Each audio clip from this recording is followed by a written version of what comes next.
Welcome to Joy News Desk with me, Mamisi Nyameche Thompson. Coming up, President John Mahama says his administration is not in a rush to declare a state of emergency in the fight against illegal mining.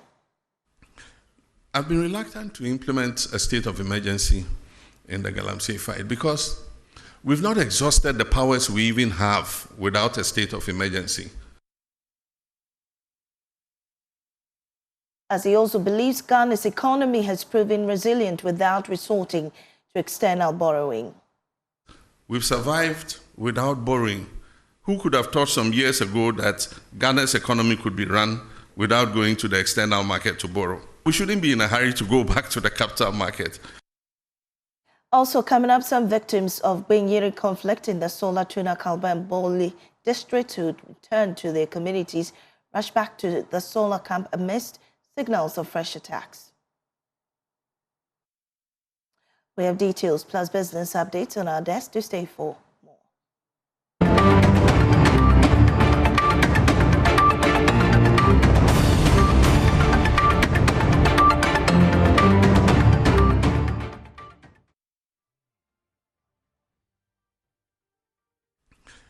I've been reluctant to implement a state of emergency in the Galamsey fight because we've not exhausted the powers we even have without a state of emergency. We have the opportunity to arrest anybody, to confiscate any such thing. There are laws for forest protection and all that give us enough powers to be able to act. Implementing a state of emergency might sound nice, but it should be the last extreme, the last resort. So for now, let's exercise all the powers we have. And if it becomes necessary for a state of emergency, then we'll look at it. It means we have to go to Parliament. The President can't just declare a state of emergency without, going to Parliament, because there's a limit to how long you can maintain that state of emergency. And so I believe that we still have leverage to continue to fight Galamsey without necessarily implementing a state of emergency. It means that we have to delineate the areas where the state of emergency is operational. And if you look at the area where Galamsey is taking place, it covers several districts of our country. And so we would do it if it becomes necessary. But for now, I think that we've given the security services enough powers to be able to deal with people who are found to be involved in Galamsey. Well, just gone there is President John Mahama saying his administration will not rush into declaring a state of emergency in the fight against illegal mining, warning that such drastic action must be the last resort. His comment follows calls from civil society organizations for tougher measures to curb the menace. President Mahama insists existing laws already provide enough power to act. Let's engage Professor Mamudu Akudugu, his UTAC president, also Dr. Anthony Chumesi, a hydrologist. But we'll start with Professor Akudugu. And UTAC has always had a strong stance against illegal mining. We're grateful for your time, Professor Akudugu, on our desk this morning. I'm grateful to be here too, and good morning to you and to your listeners. Well, I believe you listened to the president yesterday. Your overall assessment of what he said? I think overall, let me express gratitude on behalf of my colleagues to the president for operationalizing the National Research Fund. I think for us in the academia, we are excited that the National Research Fund has been established, and also the support for training of PhD across our universities. All that we are grateful. Beyond that, the issue of Galamsey, I think we are a bit disappointed because we thought that you'd have taken the bull by the horns and do what is necessary to curb this menace. Yes, those laws that you talked about, we have the laws. We have all the things you talked about, and we have used them for over 8 years or so. The previous government used them. He is continuing to use them. And we are not getting the desired result. So we cannot keep doing the same thing and expect that we'll get different results. And so for us, we believe that more drastic measures are required to be able to nab this menace. Well, the president says that declaring a state of emergency is the extreme. If he should even do that, that should be the last resort. Yet, he says that they are going to rely on the laws that are existing right now. You are talking of drastic measures. What else should the president do? The declaration of the targeted state of emergency. Because for us, we are at that point that we have to discharge our silver bullet. And you see, let us be clear. Timing is very important. And so if you wait until what time would you now see that we have to take that drastic measure? Is it when we all die? Is it when all our water bodies will start importing water and people are not able to get water to drink? Is it all when all our forest reserves are dissipated? Is it all our food systems, when our food systems are all gone? Do we want to at least go to the hospital while we can still walk to the ward, or we want to go in stretches? So we have, in fact, for us, we have gone past even that state. Because he himself declared, I think, was it June or July, he declared that it was an emergency situation. So how can you be dealing with an emergency situation and then say that you have not yet reached there? For us, we have passed there. And timing is critical. So you either do it when it will be effective and when it can nab the situation in the past, or you wait until you get to a point that you declare it and then it is ineffective. For example, the issue of the repeal of the LI. You see that now they are going to do it. But ask the question, are Ghanaians excited about it? I would say no, because they missed the opportunity, they missed the time. When the call was loudest, that repeal, they decided to go for amendment. And the signal now this current repeal is going to make is not as strong as if they did it at the time that we were calling them to do it, and they decided to go for amendment. So the same thing with the state of emergency. If you wait until, the situation becomes almost useless, you now declare it, it's not going to solve any problem. Because the desire is to solve the problem. It's not just the sake of, declaring a state of emergency, but we want it to be effective. We want it to solve the problem. Well, Prof, you gave the government an ultimatum, to take drastic measures on this menace. Well, the president has spoken just yesterday and has said that they're going to take other alternatives, like train water guards to ensure that Galamseyers don't have access to it and all that. Do you still stand by your initial position that they should take drastic measures, or you're going to take action against the government? Yes, we do. We have Congress just at the end of the month. And so we'll declare our stand very soon. Thank you. You'll declare your stance very soon on that. Oh, it seemed to have lost Professor Akudugu there, and he's president of UTAC, giving his opinion about what the president said yesterday in his engagement with the media. We'll still engage more on this issue when we get, as and when. We are also hoping to speak to Dr. Anthony, a hydrologist, on this.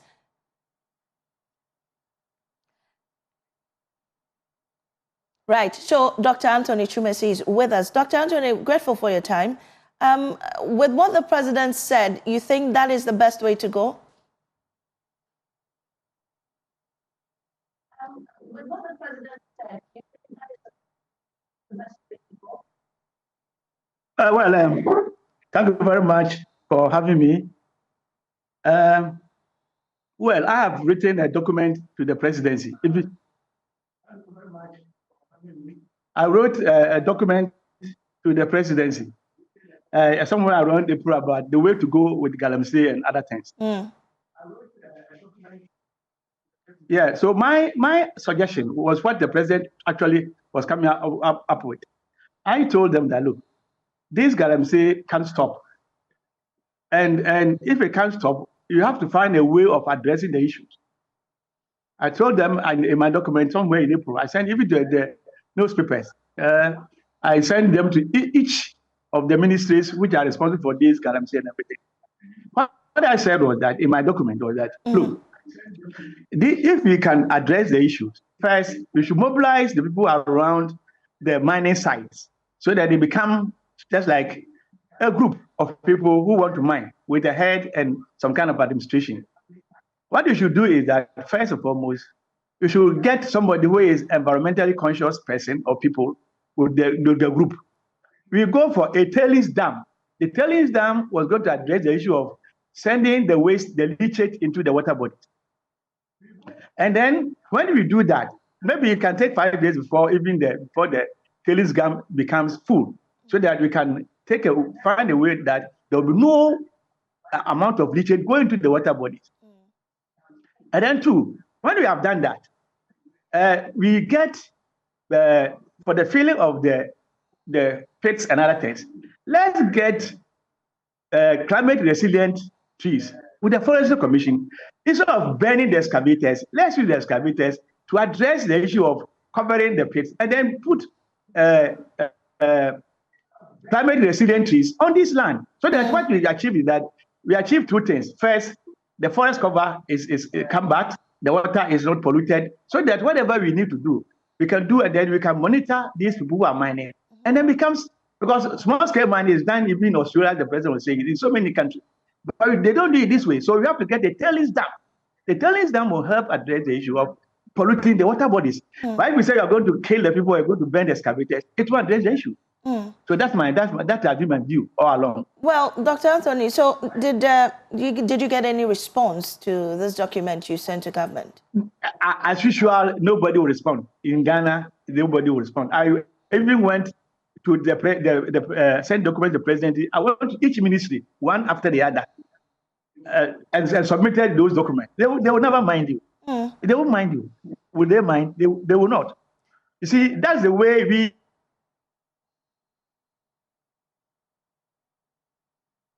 Looks like Dr. Anthony Chumesi's link to us is frozen at the moment, but he's telling us that he's had other alternative solutions to this issue of Galamsey. I think Dr. Chumesi is back with us. Dr. Chumesi, you're making a point. Yes, yeah. So let me ask you, how is this Galamsey costing us? If we're costing everything, I mean, with the water situation, we've had to, import water in some situations. Some water plants, especially in the central region, has been shut down. Farmlands destroyed. How much, if we should quantify this, is costing the nation? Oh, you see now, yesterday I was listening to as you said, the central region minister. He said some of the areas, the treatment sites should be shut down. But you see the cost? The cost is, if in terms of human beings, or in human terms, people are not going to have water to drink. In the process, you are going to get a lot of diseases coming out, waterborne diseases like typhoid. Government is going to spend so much money in getting drugs. People are good. Production of people is going to go down. And apart from that, the cost is huge in terms of monetary terms. You see, it's huge because the treatment is going to be a problem. And even Ghana Water Company, apart from all this, I told them, in one of my documents to them, I even went to their PRO in Accra. I told him that, look, these issues, you have to find a way of addressing the communities, because the communities are part of the challenges that we are facing in the mining sector, leaving the production. So let's find, because I had written a document to what they call this agency outside Ghana, and they wanted to help. Unfortunately, they couldn't come help. So I was telling them that, look, let's find a way of addressing the issues in the communities. One of them, because when one of my students wrote a report, and his thesis, he said that he identified that in Ghana Water Company, they are losing about almost 50% of the non-revenue water, and water is not being taken care of by about 50%, which means that there are a lot of things which you need to address. And I went to the office and discussed with them. And they said, oh, a new MD has come, so let's wait and has come to. So I told them that, look, if it comes to a time that we want to increase tariffs, people are not going to pay, and I will even lead the pack. I told them. Well, just currently, the Ghana Water Company is also saying that they need the, increment to deal with rising cost of operations and also the Galamsey situation. So don't they really have a point in this? They do, don't they? If that is the only option available to them. Well, for me, I told just as that's what I was my dear sister. But that's what I was telling them. Like, look, if you see you doing something, if you see you trying to actually address some of the challenges, then it's easier for us to even convince our people to pay. But you are sitting down, and just I told you that a student said that we are losing about 50% of our water in terms of delivery, and it's coming from commercial stresses and other things. Find a way and let's address the issue. You said no. Now you're coming back to tell us that you should come and pay. Pay what? Of course, the money. If the government had addressed the issues, of course, these sites would not have had these challenges that you are having. The stability levels would not be higher as they are saying now. Because I told them that we should get the tailings dam and then this waste will not go to the water body. Government did not agree. They didn't mind me. Now, if the issues have come, I don't want to put the burden on the society. It's difficult for us to accept that. For me, I think I will not say that they should increase, but they should find a way to address the challenges first. If they address the challenges, then they can come back to us and let's pay the money. For me, I don't think it's good for us to pay now, unless all of us come together and address the challenges. If it's coming from government, it's coming from them also. If government can do what I suggested, it's about, I sent the document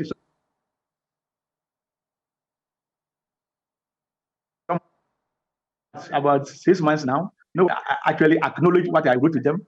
And you are coming back to say they should come and pay money. How are you going to get the money to pay? Well, will you try a second time? Will you try a second time to get the attention of government to at least consider your decision?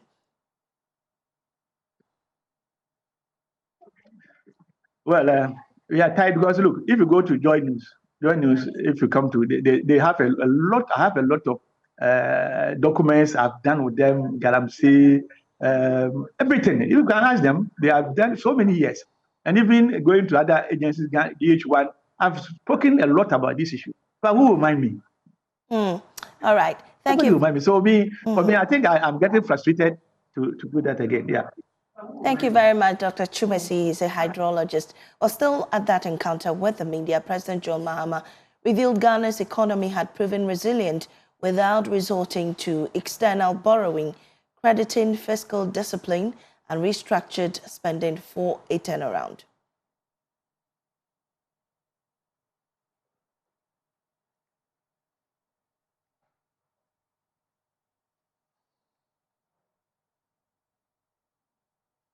The outcomes of the reforms that we have been implementing in the economy. And we have survived without going to the capital markets. We've survived without borrowing. Who could have thought some years ago that Ghana's economy could be run without going to the external market to borrow? And yet, we've survived. And so we shouldn't be in a hurry to go back to the capital market.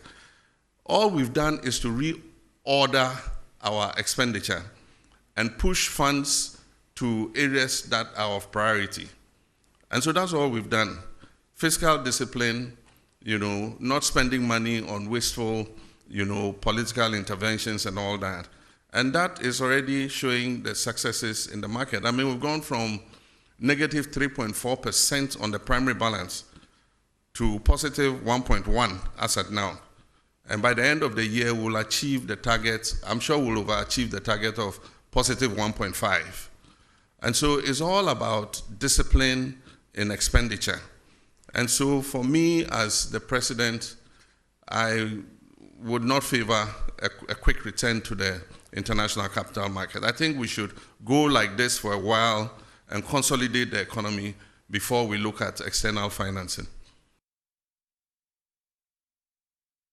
Well, let's speak to a member of the Economic and Development Committee in Parliament, Echo Asifwa. We're grateful for your time, Echo. This is what the president is saying. Do you believe that we shouldn't go to the external markets at all? Well, morning to you and your cherished viewers. I think that for us, minority side, we've been pushing government that we should not enter the capital market. And so if the president is saying that he's heeding to the advice and caution from the minority over the months, then we welcome that. But it is important to also underscore some inaccuracies in the comments that was made by His Excellency the President. Number one, let me take you to the World Bank Group website. There is a publication there that was published on the World Bank Group website on June 27th of June 2025. In that publication, the World Bank had the cause to announce to the Ghanaian public and the world that they have approved a $360 million to strengthen macroeconomic stability and lay the foundation for resilient growth. So this is borrowing, this is a loan. I agree that that is not Eurobond, but the effect on our debt stock is the same. And it is important that His Excellency the President does not tell the people of Ghana half-truth, or better said, does not lie to the people of Ghana that he has not borrowed, because this is a publication that was made by the World Bank Group. In fact, the finance minister have had cause to, as it were, to explain this publication that was made by the World Bank Group. Number two, just in July this year, the finance minister announced that the government was engaging stakeholders in pension funds on a return to the domestic capital market. So if the finance minister is on record to have said that he is engaging, or government is engaging, pension funds or stakeholders and pension funds on the return to the domestic capital market, my question is, how is His Excellency the President going to reconcile his comments yesterday and that of his own finance minister? The government should be very clear as far as this financing strategy is concerned, because you cannot, one way or the other, lie to the people. Again, when it comes to international capital markets, I've already told you that we, on the minority side, have kept on advising the government to make sure that it does not go to the capital market soon. However, we believe that the government should use the high forest earnings from the external side, and that is gold and cocoa, to build our international reserve, instead of just dumping it on all the markets. So it is my hope that, yes, the president may be making an admonition or maybe touting that they have not entered the capital market, but they have borrowed about $360 million. They have also promised to enter the domestic capital market, and I do not think that whatever he said yesterday is a true reflection of what is really happening on the ground.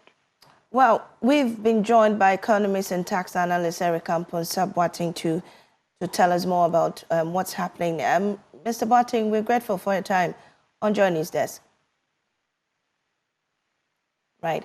We understand Mr. Boateng is not on with that. But Echo, do you think that our economic or revenue streams are strong enough to withstand global shocks, like maybe a fall in cocoa prices or even gold prices, if that should happen? Well, I think that His Excellency the President should be candid to the Ghanaian people. We are still a developing country. And of course, if revenue streams, which I do not think that is enough to be able to do so. He is saying that by way of prudent spending and tackling priority areas, they are going to make sure that you do not enter the capital market. But the reality and the practicality of what he asserts is contrary to what is happening, especially because the evidence is clear that he's already borrowed about $360 million from the World Bank, with the World Bank themselves published this scenario. So I think the politics of our economy is getting too much. I mean, just a few months ago, the minority had cause to tell you that with respect to even what is happening as far as our forest market is concerned, as far as how the NDC government is dealing with the dollar, it's not sustainable. But they kept on going about it. Just a few months down the lane, we've all seen that whatever was happening was not sustainable. We've had the governor of the Bank of Ghana saying one thing, that whatever is happening has nothing to do with Bank of Ghana, as it were, and their intervention in the forest market. Yesterday, we heard the president saying that the Bank of Ghana is not going to continue with that intervention again. So which of them are we going to take? You look at Stephen, John News, you yourself have had cause to publish these two statements. You published the one with respect to the Bank of Ghana governor, and you also published what the president also said yesterday. Two contrary statements altogether. And so I feel that His Excellency the President is unnecessarily playing politics with our economy, and I do not think that will make it sustainable. In the short run, we may see some results, but trust me, as we kept on saying as a minority, in the long run, they will be exposed. We're grateful for your time, Eko Assefa. He's member of the Economy and Development Committee of Parliament. Well, President Mahama spoke on the economy. We're quite happy with the outcomes of the reforms that we have been implementing in the economy. And we have survived without going to the capital markets. We've survived without borrowing. Who could have thought some years ago that Ghana's economy could be run without going to the external market to borrow? And yet, we've survived. And so we shouldn't be in a hurry to go back to the capital market. All we've done is to reorder our expenditure and push funds to areas that are of priority. And so that's all we've done. Fiscal discipline, not spending money on wasteful, political interventions and all that. And that is already showing the successes in the market. I mean, we've gone from negative 3.4% on the primary balance to positive 1.1 as at now. And by the end of the year, we'll achieve the target. I'm sure we'll overachieve the target of positive 1.5. And so it's all about discipline in expenditure. And so for me, as the president, I would not favor a quick return to the international capital market. I think we should go like this for a while and consolidate the economy before we look at external financing. Well, thankfully, we're joined by economist and tax analyst Eric Amponsa-Boateng. We're grateful for joining us, sir. I mean, we just heard again from the president emphasizing the point that Ghana is not going to go to the external market anytime soon. But from where you sit, do you think our reserves are strong enough not to fall on external borrowing should the need arise? Okay. Thank you very much. And good morning to your viewers and listeners. You see, the issue is that, yes, he is saying that there is discipline in expenditure, but we should ask ourselves, which areas are we spending on? Because what I know is that some payment has been made to some contractors, okay, and who have already executed those jobs. And what that means is that, yes, there's money supply, but there is no productivity or output. And so if you're not careful, what is going to happen is that inflation is going to rise. You will even notice that even though the CD appreciated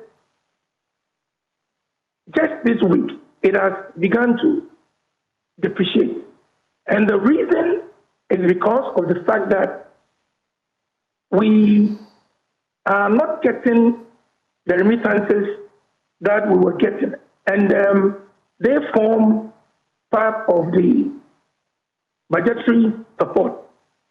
Those who are outside and are bringing in the money, they realize that because the CD has appreciated, when they bring in the forex, at the end of the day, whatever money that they expect, they do not get exactly what they do expect. The other issue that now around this time of the year, you realize that people or businessmen are beginning to demand for the forex because those who want to import and sell before the Christmas, they need the forex. Another issue is that a lot of people are importing. A lot of people are importing simply because the duties that have to be paid are quoted in the US dollar. And it is even having a significant impact on GRA's revenue mobilization. And so if it continues like this, and we say that we are not going to fall on the external market, I'm sure that we are going to have a gap, because what is going to happen is that GRA will not be able to achieve its target to be able to support the budget that we have. And so we must ensure that whatever expenditure that we make, it actually leads to a growth in the GDP. But if it doesn't happen, then what will happen is that inflation will creep in, and then eventually your CD is going to lose its value or depreciate. So that is my point. Well, there's the argument that when you go to the external market, it's going to also create debt for the country. And if you do not go to the external market, you're also going to starve the economy. So in this situation, which decision is good for the medium long term, and what should government do to avoid these traps? Thank you very much. What we need to do is to make sure that we let the CD find its feet based on the demand and the supply for the forex. But if we do not do that, what will happen is that we would think that the CD is appreciating, but in real terms, it is not. Because even what I've said earlier on, okay, so the point is that, yes, we have to spend. It is very important that we spend. And don't forget that government is the biggest spender. And so those areas that it will spend must necessarily lead to growth, must lead to output, must lead to increases in whatever that we expect. And so if you spend and then we do not get the needed output, then we are going to have a challenge. All right. So in the short term, I'm saying that we should let the CD find its own feet, because at the end of the day, that will also lead to the growth of the GDP. You realize that those who export, they are losing out. They are losing out because when you export, let's say a year ago, when you export, you get the forex. You bring the forex into the country, and you realize that it is so much.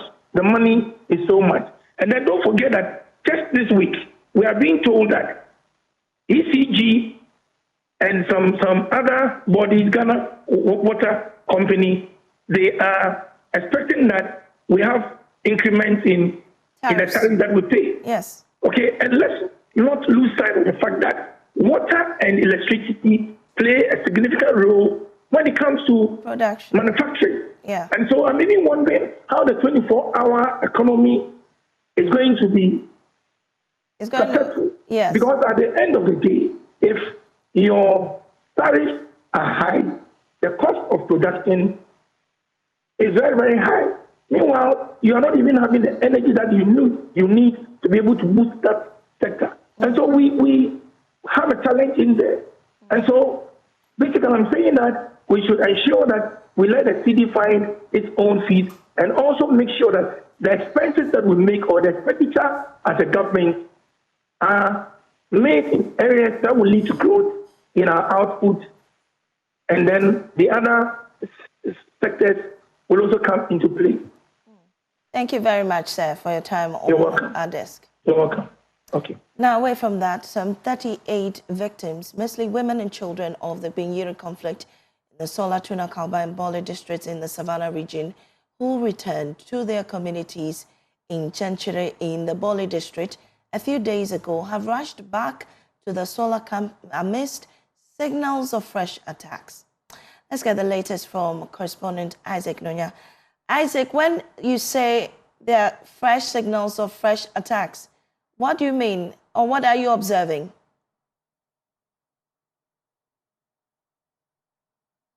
We seem to have lost Isaac Nonya, but we'll get back to Isaac. In the meantime, residents of Kintampo North in the Bono East region are grappling with the lack of potable water and a crumbling road network, a dual crisis that local leaders say is choking development within the area. Member of Parliament Joseph Kuma, in this reaction with Anis Anasabit, details the struggles in the community of Benkrum, where the search for water starts at sunrise. The Kintampo North municipality, known for its vibrant culture and agricultural potential, is being strangled by a lack of two most basic necessities, water and roads. For the people living here in communities like Benkrum and Tairukra, it feels like the end of the road, a place where the daily struggle isn't for luxury, but for survival's basics, a drink of clean water and a path to market. Member of Parliament for the area, Joseph Kumajakala, shares the struggle the people here go through. From Benkrum down to Tairukra Mahamakura, by March of every year, the Honorable Member of Parliament will have to be carrying tankers, water tankers, to supply the communities with water. The most pressing crisis is hydration. The absence of potable water is not just an inconvenience, it is a public health emergency. And this year, for instance, when basic schools were undertaking sporting activities, we had to supply them with water tankers throughout the municipality. And so Kintampo North is in dire need of water. The MP's appeal is direct and desperate. He calls on all benevolent groups to come to the aid of his people. So I call on community water and sanitation. I call on all well-meaning Ghanaians that the center of Ghana is without water. As if the water crisis isn't enough, getting anywhere is a battle in itself. The road network is a crumbling web of dust and ditches crippling the local economy. Municipal Chief Executive Isaac Donko laments the negative effects of the situation on his people. The road network in Kintampo, it is really a very big challenge. Since 1992, I can tell you that there is a small portion of Kintampo which is less than 4 kilometers that has tarred roads since 1992 up to now. And it has been a very challenging issue, which when you ask anybody within the Kintampo North municipality, he will bring it as an issue. Let's put it aside. There are other development challenges. Apart from the road network internally, moving out, recently when you go to the Mo area, they were almost cut off during the rainy season to go to the Mo area. But is there hope on the horizon? The government says yes. Regional Minister Francis Osuantwi acknowledges the problems and says steps are being taken to change the status quo. With regards to inner roads, yes, the government has approved some of them under the big push. So I shared this good news with them. With regards to their water issue, under the Common Fund, the Assembly has allocated 5 mechanized boreholes to support the water system in Kintampo and 7 unmechanized borehole to support the water system in Kintampo. For now, the people of Kintampo live between the promise of tomorrow and the harsh realities of today. They have heard assurances before. Their question is simple. How long must they wait for the change that flows from a tap and paves the way to a better future? Anna Sabit, Joy News. Kintampo. Our Tema-Aflao highway progress is in jeopardy as contractor BHM International raises fresh concerns that the $105 million originally earmarked for the project has still not been reinstated. Construction resumed on the 17-kilometer stretch from the Kpong barrier to the Central University campus at Miocho on April 7 after a 15-month suspension following an appeal by the Minister for Roads and Highways. Speaking to Joy News, Client Relations Manager of BHM, Wisdom Adonu, warns that the delay in releasing the funds threatened to derail ongoing works. This particular stretch, a 17-kilometer road linking the people of Greater Accra as well as the people of Volta region. I am talking about the Tema-Aflao road, which construction started and was stopped or suspended in December 2022. Works resumed on April 7th, 2025 on the orders of the Minister for Roads and Highways. Just as a follow-up, we want to know how far works are ongoing after the minister issued a directive that the contractor should resume work.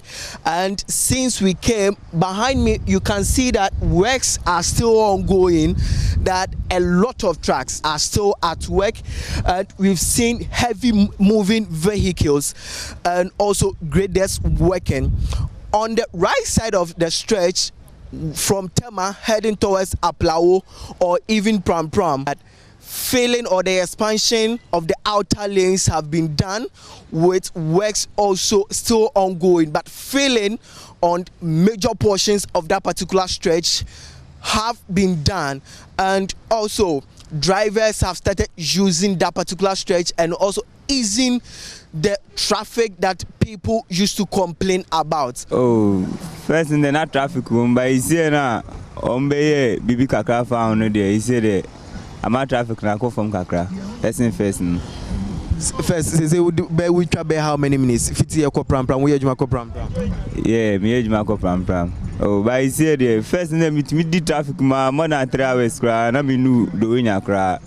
But you see the ni be 1 hour time no me do doing yeah. On my juma in fact almost some bomb because the best contractors are send on my 2 to 4 months. Son of my share once na be do say no. I'm bomb money no start it. I'm no muye ba. You know, me did say before I be do next year no. Yempa boni say ahansisa. On the left side, right from Aflao heading towards Accra too, even though the drivers or pedestrians can't use the stretch, but we can see that major works are still ongoing. We've seen excavation that have been done on most parts of the stretch, and also excavation still ongoing right behind me heading towards Accra, and we've seen trucks are still using that particular stretch. But let's engage the contractor. We got here this morning and we've seen that contractors are still on site. We want to find out, after the minister gave that directive that they should move to site, mobilize and move to site, how far are works going? And also we want to find out if the loan that they've requested that government should reinstate has been reinstated, and also the compensation people used to sell on their stretches. Have they been compensated? Those that were staying around, have they been compensated? Please, first, what's your name? Patrice Markey. Mr. Patrick, so far, how are works going? Well, I think that the works are going fine. Since our remobilization in April, we have been working from the pond barriers going all the way to the Savannah Junction. Then at the Savannah Junction, we have come to the other side, and now we are heading towards the pond barriers. So far, so good. Excavation is ongoing on a daily basis. We are filling to formation. We are preparing the road ready for the next phase of the construction, which are the stabilization, then the stone base pavement, then the asphalt pavement. So as far as we are concerned, the works are progressing. Of course, things could be better, but we are doing our level best on a daily basis. We've seen the excavation myself.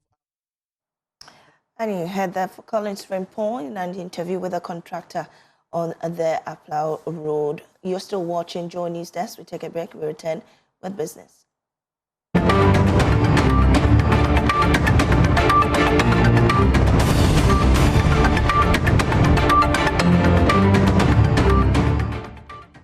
Hi, good morning. Welcome to Business. My name is Darryl Kwao.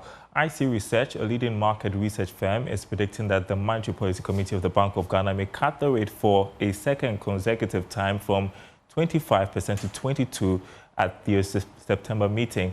The following report has more. According to IC Research, the current inflation with a nominal policy rate of 25% translates to an ex-post real policy rate of 13.5%, which could widen to 15.4% in September 2025 without a cut in the policy rate. This sustains the vast window of another deep rate cut at the September 2025 MPC meeting.